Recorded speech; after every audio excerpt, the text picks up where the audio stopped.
बिस्मिल्लाहिर्रहमानिर्रहीम। अस्सलाम वालेकुम प्यारे व्यूवर्स, कैसे हैं आप सब।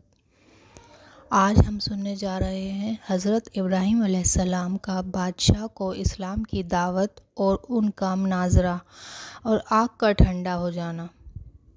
उस ज़माने में बादशाह को नमरूद कहते थे और ये पब्लिक के सिर्फ बादशाह नहीं होते थे बल्कि ख़ुद को उनका रब और मालिक मानते थे, और पब्लिक भी दूसरे देवताओं की तरह उसका अपना खुदा और माबूद मानती थी और उनकी पूजा करती थी।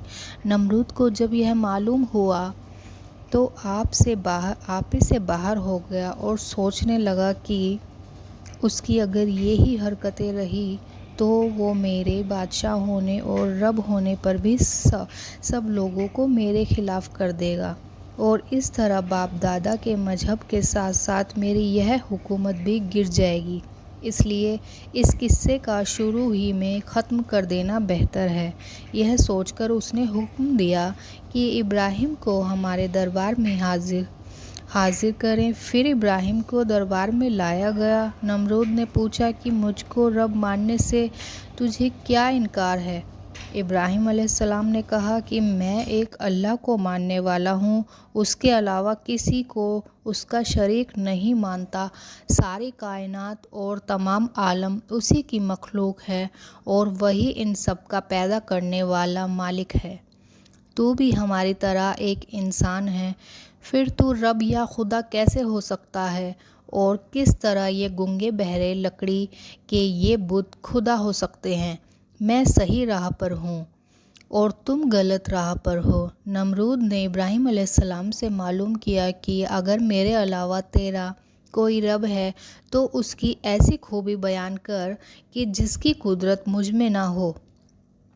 तब इब्राहिम अलैहिस्सलाम ने फरमाया, मेरा रब वह है जिसके कब्ज़े में मौत व हयात है। वह मौत देता है और ज़िंदगी भी वही देता है। तब नमरूद ने कहा, वो तो मेरे कब्ज़े में भी है। उसी वक्त एक बेकसूर आदमी के बारे में जल्लाद को हुक्म दिया कि उसकी गर्दन काट दो और मौत के घाट उतार दो। जल्लाद ने फ़ौरन हुक्म को पूरा किया और कत्ल की सज़ा पाए जाने वाले मुनीब को जेल से बुलाकर हुक्म दिया कि जाओ, हमने तुम्हारी जान बख्श दी। और फिर नमरूद इब्राहिम से कहने लगा, देखा मैं भी किसी को ज़िंदगी बख्शता और मौत देता हूँ। फिर इब्राहिम ने फरमाया, मैं उस हस्ती को अल्लाह कहता हूँ जो हर दिन सूरज को पूरब से लाता है और मगरिब की तरफ ले जाता है। बस अगर तू भी इसी तरह खुदाई का दावा करता है तो इसके खिलाफ सूरज को मगरिब से निकाल और मशरिक में छिपा। यह सुनकर नमरूद घबरा गया और उससे कुछ जवाब ना बना। तब नमरूद सब लोगों ने एक होकर फैसला किया कि इब्राहिम को दहकती आग में जला देना चाहिए। तब सब लोगों ने एक जगह पर कई दिनों तक लगातार आग दहकाई और एक गोफन में इब्राहिम अलैहिस्सलाम को बिठाकर दहकती हुई आग में फेंक दिया।